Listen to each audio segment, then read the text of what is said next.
Wynn was running out of time to turn back. The wind dragged salt through his hair, almost threatening. The docks below a tangle of motion, sailors shouting, crates thudding against stone, ropes snapping taut. From up here it almost looked orderly. Almost. Hand tied up on the railing, Wynn squinted against the weak sunrise and down into the scrum below, scanning for one ship in particular. Parchment was crumpled in his other fist, words smudged by sweat. This expedition wasn't meant to be his. It still wasn't. Not really. Truth be told, while he might have been attending, he was about as far down the pecking order of this operation as one could get. An afterthought. A necessary replacement, barely more than a ballast. And yet the thought of how easily this moment could have passed him by made his stomach roll. Wynn had never dreamed of the sea nor planned for it, but now that he stood here, with the air thick in his lungs, and the sky splitting open in pale gold, he couldn't imagine walking away. It could be the making of him. Wynn doubted anyone could begrudge him from his excitement or his anxieties. He'd never been what one might call the outdoorsy type. He'd only ever studied the ocean and all its wonders, all its dangers from a distance, from the safety of dusty pages and diagrams. Never like this. Never with the clamor of seagulls overhead, never with the booming shudder of the tide slamming against the cliffside, the tremor traveling even this high up the stone steps. This was uncomfortable, different. But different, maybe, was good. His eyes fell on the water again, drawn by the rhythmic rise and fall of the boats. The white foam licked against the edges like fingers, pale and reaching, clawing at the wood with an almost hungry fervor. It was as if the sea itself were alive, yearning for something just out of reach, the waves its grasping, lustful hands.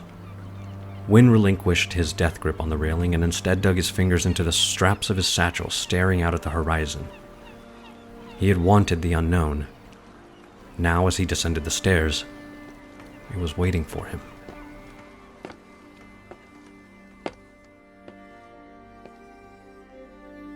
It had started in the academy halls. Wynn had been doing what every young fellow of the Royal Institute did, assisting in research, scrawling copious notes, taking in knowledge he'd no doubt lose between his cups that evening. Running on 3 hours of sleep like any true academic, he was stumbling bleary-eyed out of a particularly dry lecture when a letter was unceremoniously thrust into his hands.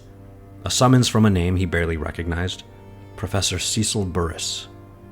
The professor had spelled Wynn's surname incorrectly.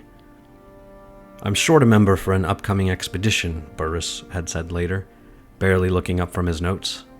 He acted as though Wynn were intruding despite this being their scheduled meeting. "Last-minute injury, can't be helped, I suppose. I need someone with an eye for detail and notation, flora, fauna, that sort of thing. Someone who can take initiative if it comes to that." Wynn had heard that last line before. Initiative was usually just fancy code for doing all the tasks well outside your remit that no one else wanted to do. Still, it wasn't as if he were unused to it.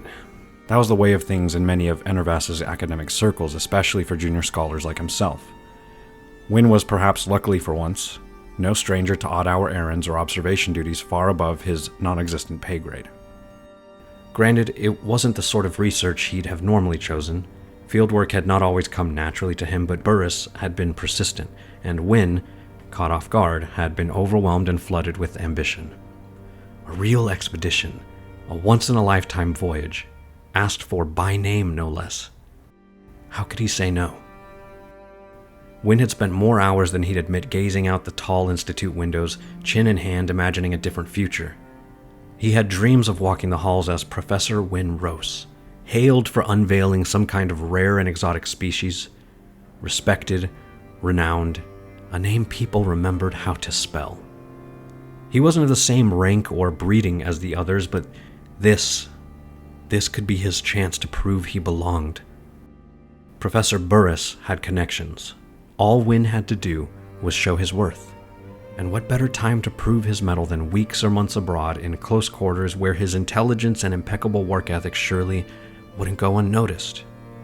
Steely eyes glinting with something between impatience and disappointment, peering up and over his half-moon spectacles, the professor had triggered some sudden surge of urgency within Wynn.